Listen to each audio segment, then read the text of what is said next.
अस्सलाम वालेकुम नाज़रीन, आज का सच के साथ मैं हूं नदीम हुसैन। मौजूदा हुकूमत 6 दिन के अंदर ही IMF के पास चली गई। इससे कबल इस अमर का इजहार किया जा रहा था कि पाकिस्तान को IMF की ग़ुलामी में दे दिया गया है। गवर्नर स्टेट बैंक की सूरत में वाइसराय को पाकिस्तान में लाकर बैठा दिया गया है। पाकिस्तान की तमाम तर इक़्तिसादी पॉलिसियाँ जो हैं वो उस एजेंडे के मुतहत कर दी गई हैं जिसके तहत पाकिस्तान जो है उसमें मुआशी इस्तेहकाम नहीं आ सकता।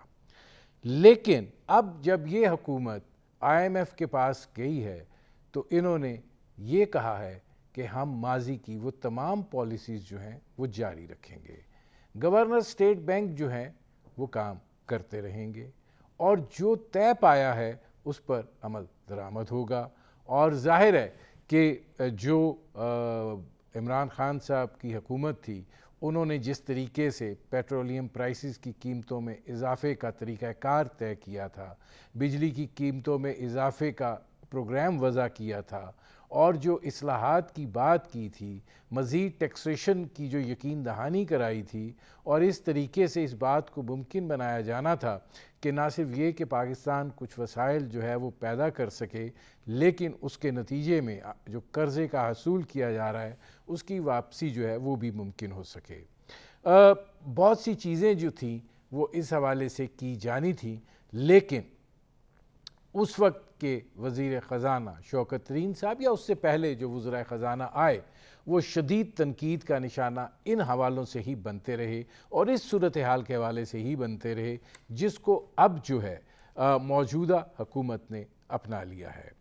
ज़ाहिर है मौजूदा हुकूमत जो है ये एक कोलिशन हुकूमत है और इसके अंदर बहुत सारी पार्टीज़ जो हैं वो जमा हैं और जिस तरीके से इमरान खान साहब जो हैं वो धावा बोल रहे हैं इलेक्शन जल्द करवाने के हवाले से, तो अगर इलेक्शन की तरफ जाना है तो इस हुकूमत का ये भी सबसे बड़ा इम्तिहान है कि बकौल शेख रशीद के कि अगर वो बिजली और पेट्रोलियम मसनूआत में इजाफ़ा करते हैं तो फिर अपनी सियासी कब्र खोदते हैं और अगर नहीं करते हैं तो फिर भी मसाइल का सामना है और फिर IMF का प्रोग्राम जो है उसके हवाले से जो है वो क्या होगा।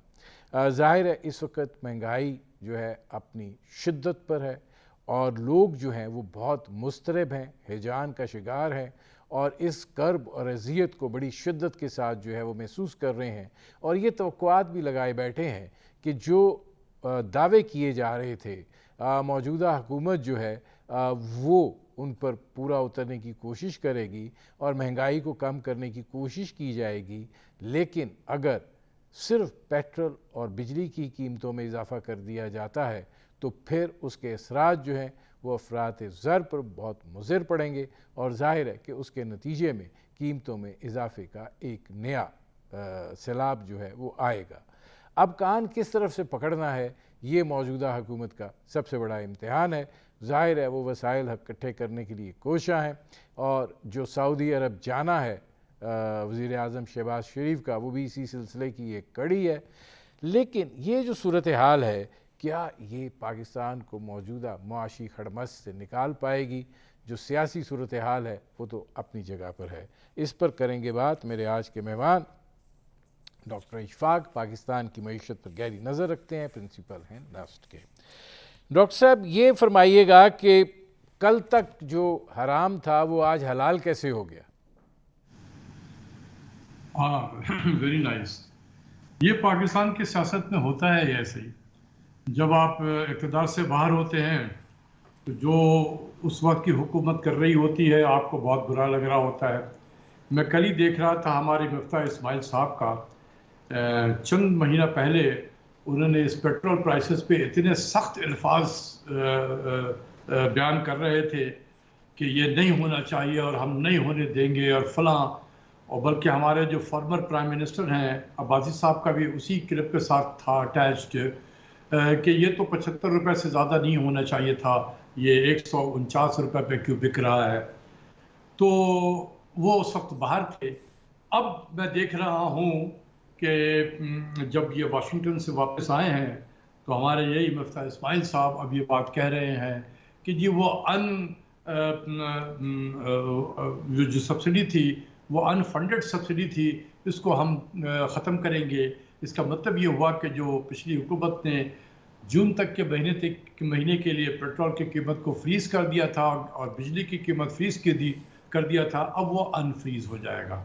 जब अनफ्रीज़ होगा तो आपके पेट्रोल की कीमत भी बढ़ेगी और बिजली की कीमत बढ़ेगी। जब ये फ्रीज़ किया गया था उस वक्त हमारा एक्सचेंज रेट 176-177 रुपये पर डॉलर था। आज ये एक्सचेंज रेट 186-188 रुपये के बराबर है। तो आप देखें कि ये फर्दर हमारी करेंसी जो है वो डिवैल्यू हो गई है। तो अब अगर आपने इसको आज के एक्सचेंज रेट के मुताबिक लोगों को पास ऑन किया तो ये जो है ये तकरीबन 200 रुपया पर लीटर तो पेट्रोल होगा। ये हो सकता है कि ये वन गो में ना हो जाए, जैसे 30 अप्रैल को जब होगा और पहले जो 1 मई होगा उस वक्त नया पेट्रोल की कीमत आएगा। हो सकता है कि गवर्नमेंट कुछ पास ऑन करे और maybe in two fortnight में उसको 200 रुपये तक पहुंचा दे। तो उस वक्त में फिर आप सब पूछ सकते हैं उनसे कि जब आप बाहर थे तो आपने तो बहुत सख्त अल्फाज से सवाल किए थे, फिर उनके पास क्या जवाब होगा ये मुझे नहीं पता। लेकिन नहीं, इसमें मैं डॉक्टर साहब एक चीज़ कहना चाह रहा हूँ और वो ये है कि कल मेरे प्रोग्राम में खुर्रम दस्तगीर खान साहब थे, जाहिर है वो ये बात कह रहे थे कि हम बिजली और पेट्रोलियम की कीमतें नहीं बढ़ा रहे हैं, हम वर्किंग कर रहे हैं कि वसाइल जनरेट किए जा सकें और ये जो दबाव है ये अवाम पे पास ऑन ना हो सके। आप समझते हैं कि ऐसा मुमकिन है? देखिए, दो चीज़ें हैं ना। IMF ने अपने प्रेस रिलीज में जो लिखा है अनफंडेड सब्सिडीज का जिक्र किया है, क्योंकि पिछली हुकूमत शौकत तरीन साहब उनको बार बार ये बताते रहे कि देखो यार, अब तक जो है जो हमने टारगेट फिक्स किया है रेवेन्यू का उससे 260 बिलियन हमने रेवेन्यू ज़्यादा इकट्ठा किया हुआ है, तो हम यहाँ से आपको देंगे। टारगेट तो आपके जो बजट के टारगेट हैं वो तो हमने मीट करना है, क्योंकि हमने इस टारगेट से ज़्यादा इकट्ठा किया हुआ है। और हमने यहाँ से जो हम डिविडेंड हमने कभी हासिल नहीं किया था वो डिविडेंड लेंगे कंपनीज से, और वो जो है वो पास ऑन करेंगे लोगों को। तो वो भी तो यही बता रहे थे कि ये रेवेन्यू है हमारे पास में, लेकिन उन्होंने कहा कि नहीं, हम तस्लीम नहीं करते कि ये रेवेन्यू है आपके पास में, ये अनफंडेड है। तो अब दो सूरतें होंगी, या आप जितना आप सब्सिडी दे रहे हैं उतना रेवेन्यू इकट्ठा करें, तो आप टैक्स लगाएंगे फिर लोगों के ऊपर में, टैक्सों का बोझ डालेंगे। अब आपके पास इतना टाइम भी नहीं है टैक्स लगाने का, क्योंकि आपके पास से 2 महीने रह गए, मई और जून का।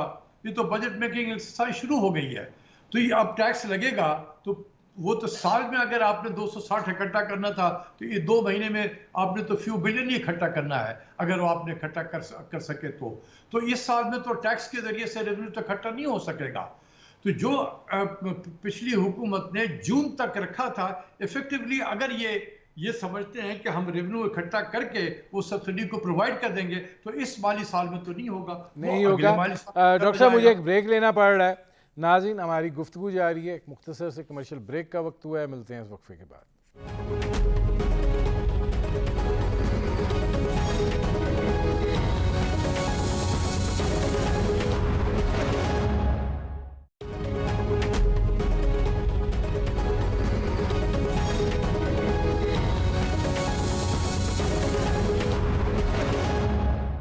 Welcome back.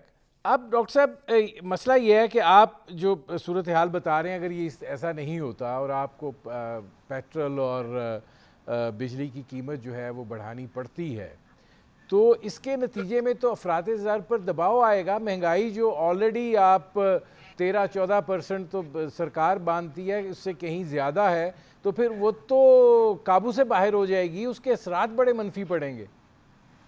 बिल्कुल पड़ेंगे। देखिए ना, इसी प्रेशर की वजह से तो पिछली हुकूमत ने, चूँकि इन्फ्लेशन 12-13% पे था उस वक्त जब ये डिसीजन लिया गया था, और इसके पीछे काफ़ी वर्किंग हुई थी। ऐसा नहीं था कि पिछले हुकूमत ने सुबह उठे और उसने कहा कि बस हम फ्रीज़ कर दे रहे हैं। नहीं, इसकी बाकायदा बहुत वर्किंग हुई थी इसके पीछे, और वर्किंग करने के बाद ये इक़दाम किए गए थे। अब ये हुकूमत के ऊपर है, या तो रेवेन्यू इकट्ठा करके इसको फाइनेंस कर दे इस सब्सिडीज़ को, और वो जो रेवेन्यू इकट्ठा करे आईएमएफ उसमें अग्री कर जाए कि हाँ ठीक है इतना रेवेन्यू आपने इकट्ठा कर लिया, इससे फाइनेंस कर दें, या फिर आप अगर नहीं कर सकते हैं तो वो आप पास ऑन कर दें फिर। लेकिन मैं डॉक्टर साहब जो मैं बात समझता हो हूँ रही है आईएमएफ की तरफ से भी या मिफ्ता साहब भी जो बात कह रहे हैं कि 1 साल का हमने उन्हें कहा है कि ये चीज़ें जो हैं वो होनी हैं और उनका जो वफ़द आ रहा है मई में उसमें उनसे हतमी जो है वो इस हवाले से बातचीत होगी, तो आपको लगता नहीं है कि ये फ्रीज़ ही रहेगा और वो जो वसाइल आप कह रहे हैं कि शौकत तरीन साहब कह रहे थे कि ये 264 अरब हमने एक्स्ट्रा जमा किए हैं, हम इधर से इसको फाइनेंस करेंगे, वो फाइनेंस हो जाए? तो फिर शोर मचाने की क्या जरूरत है? फिर आईएमएफ ने अपने प्रेस रिलीज में क्यों दिया, ये लिखा हुआ है कि ये अनफ्रीज है, ये अनफंडेड है, और हुकूमत पाकिस्तान की अथॉरिटीज़ ने हमसे अग्री किया है कि ये अनफंडेड है और इसको हम जो है इसको हम अनफ्रीज कर देंगे, यानी कि हम बढ़ाएंगे। ये प्रेस रिलीज में लिखा हुआ है। तो जो आईएमएफ में, मुझे अपने तजुर्बे से कहता हूँ कि एक लफ्ज जो लिख जाए बस वो हरफ आखिर होता है, तो उसको इम्प्लीमेंट करना है। आई एम श्योर के उस वक्त उनको तो बता तो दिया गया होगा कि जी हम अनफ्रीज करेंगे, क्योंकि बार बार मिफ्ता इस्माइल साहब ने कहा कि हमें मुश्किल फैसले करने होंगे, ये उनके अल्फाज हैं। तो किस चीज़ की निशानदेही कर रहे हैं कि मुश्किल फैसले करने होंगे? मैं नहीं समझता हूँ कि 2 महीने में इतना रेवेन्यू इकट्ठा हो जाएगा कि वो आईएमएफ करेगा क्या, कहेगा कि हाँ ये जी अब ये फंडेड है इसलिए आप इसको अनफ्रीज अब फ्रीज ही रखें। नहीं हो सकता 2 महीने में। आपके पास मई का और जून का महीना है, तो आपके पास ऑप्शन नहीं है, या तो फिर उसी नहीं, तो पॉलिसी फिर आप क्या समझते हैं कि मिफ्ता इस्माइल साहब जो हैं वो मौजूदा हुकूमत में जो सियासी पार्टियां हैं उनके मुस्तकबिल के हवाले से गोरकन साबित हो रहे हैं? देखिए, मुझे सबसे पहली चीज़ ये है कि किसी भी फाइनेंस मिनिस्टर को अनप्रिपेयर्ड होकर आईएमएफ से मुज़ाकरात के लिए नहीं जाना चाहिए था। ये जिस दिन वजीर ख़जाना बने हैं उसी दिन शाम को गए या उसके नेक्स्ट डे शाम को चले गए, तो इनके पास प्रॉपर ब्रीफिंग भी मैं समझता हूँ कि नहीं नहीं होगी। और आप चले जाते हैं उन लोग उन अदारों के पास में जो पहले से बहुत वेल प्रिपेयर्ड होते हैं, तो फिर आप नर्वस हो जाते हैं, फिर आप जाके इसी किस्म के अग्रीमेंट कर लेते हैं। जब वापस आते हैं तो फिर आप दाएं बाएं राइट एंड लेफ्ट देखना शुरू कर देते हैं। मेरे ख्याल में अगर आपने वहां कमिटमेंट कर दी है कि हमने अनफ्रीज करना है या ये अनफंडेड है, ये सब्सिडीज हमने आवाम को पास ऑन करना है, तो कर दें आप इसको। वरना फिर ये बातें ना करें कि उन्होंने गलत किया था, फला किया था। अगर आप भी वही कर रहे हैं तो किस चीज़ की क्रिटिसाइज कर रहे थे पिछली हुकूमत को? अच्छा, इसमें एक और सवाल है, आप इसके बहुत क्रिटिकल रहे हैं, वो गवर्नर स्टेट बैंक का मामला है और जाहिर है कि जो इस वक्त की सूरत हाल है उससे लगता है कि 1 साल तक तो वो कह रहे हैं कि सोचे ही ना, governor state bank is there.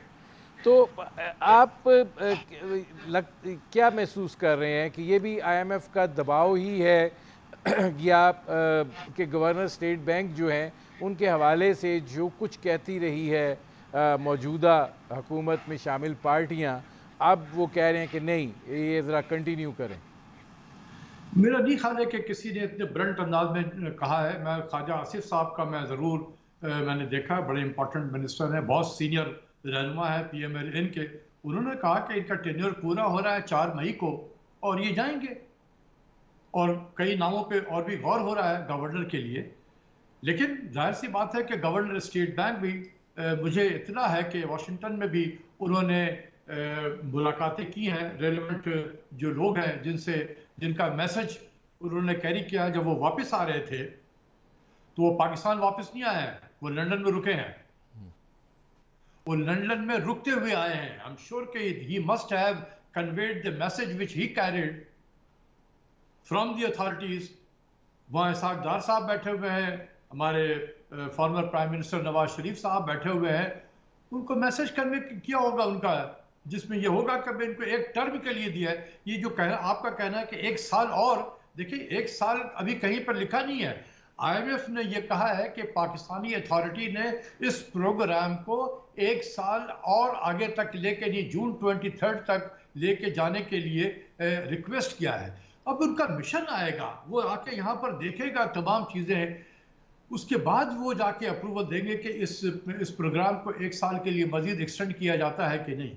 लेकिन गवर्नर स्टेट बैंक के लिए तो ये तो नहीं हो सकता, उनका टेन्योर 4 मई को खत्म हो रहा है। या तो आप नहीं उसको इसमें इसमें अगले एक डॉक्टर टर्म के साहब, लिए देंगे, 5 साल के लिए डॉक्टर देंगे, साहब फिर इसमें ये फरमाइएगा कि ये जो 1 साल की तोसी है, क्या आप ये इसको कंसीडर करेंगे कि मिफ्ता इस्माइल साहब जो हैं वो सॉर्ट ऑफ वेवर लेने में कामयाब हो गए हैं कि ये जो इस वक्त मैस है इसके साथ हमें 1 साल जाने दो और हम इसको ठीक करेंगे और हमारी जो लिमिट है वो 6 से बढ़ा के 8 अरब डॉलर कर दो?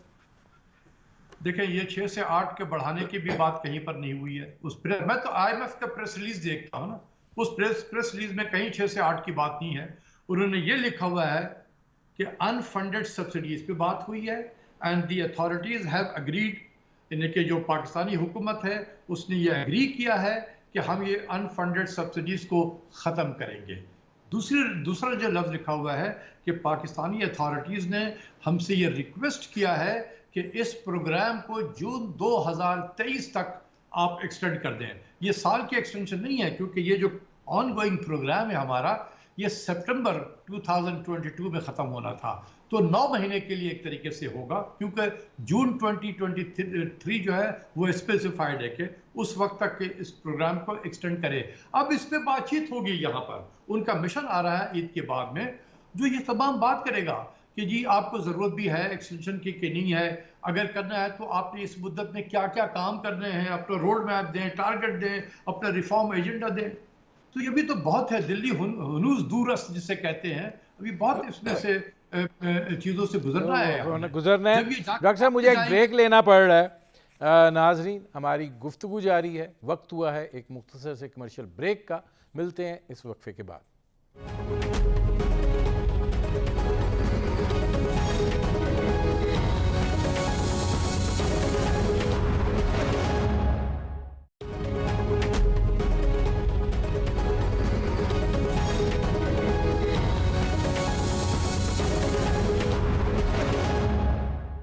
Welcome back. अब डॉक्टर साहब देखें, इशू ये है कि अगर इस एक्सटेंशन की बात होती है तो जिस तरीके से इमरान खान साहब गुफ्तो शनीद कर रहे हैं और ईद के बाद की जो सूरत हाल है सियासी अदम इस्तेकाम के हवाले से, वो शायद महाज़ाराई की तरफ और किसी और तरफ बढ़ती हुई दिखाई दे रही है और सियासी अदम इस्तेकाम मौजूद होगा। ऐसी सूरत हाल में इस नौइयत के फ़ैसले जो हैं, आपको लगता है कि वो हो पाएंगे और इस हुकूमत में इतनी सलाहियत है कि ये इस तरह के सख्त फ़ैसले भी कर सके और फिर उसका जो सियासी फॉल आउट है उसको बर्दाश्त भी कर सके? देखिए, हम सबों को एज ए पाकिस्तानी, अगर हमारे पास मसाइल हैं, आंख बंद कर देने से मसाइल हल नहीं होते हैं। हमें ये सब नज़र आ रहा है, इस मुल्क में हर पाकिस्तानी को ये नज़र आ रहा है कि मुल्क में एक सियासी बेयकीनी की कैफियत मौजूद है और ये सियासी बेयकीनी की कैफियत बढ़ती चली जा रही है।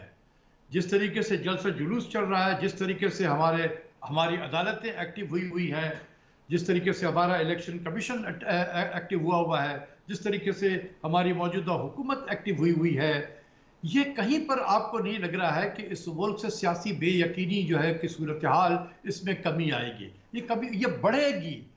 जब मुल्क में सियासी बेयकीनी की कैफियत, पॉलिटिकल अनसर्टेनिटी डीपन होती जाए, तो वहाँ पर माशी तौर पे माशी जो है पॉलिसीज़ जो हैं वो अगर बन भी गए, इम्प्लीमेंट कौन करेगा? तो जिसके लिए आप बना रहे हैं, अगर बिजनेसमैन के लिए, इंडस्ट्रियलिस्ट के लिए, प्राइवेट सेक्टर के लिए, तो ऐसे सियासी बेचैनी के माहौल में प्राइवेट सेक्टर वेट एंड सी के मोड में चला जाता है।